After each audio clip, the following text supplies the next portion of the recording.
এগুলাতে চারা করে, আমের চারা। যেখানে যেখানে কিসের চারা লাগাইছে দেখি, অনেকগুলা লাগাইছে।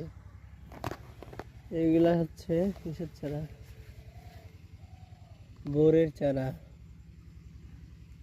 চিনতে পারছি না কিসের চারা, সম্ভবত বোরের চারা। যেখানে বোরের দেখা যাচ্ছে।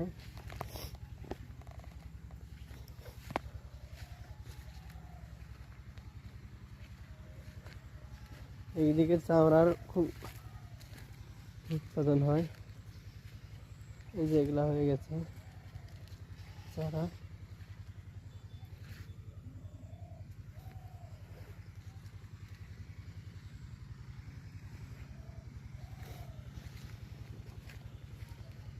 এটা চারা কাটছে, কাটেনি মনে হয়, এটা তো লাগানো হয়নি। যেগুলো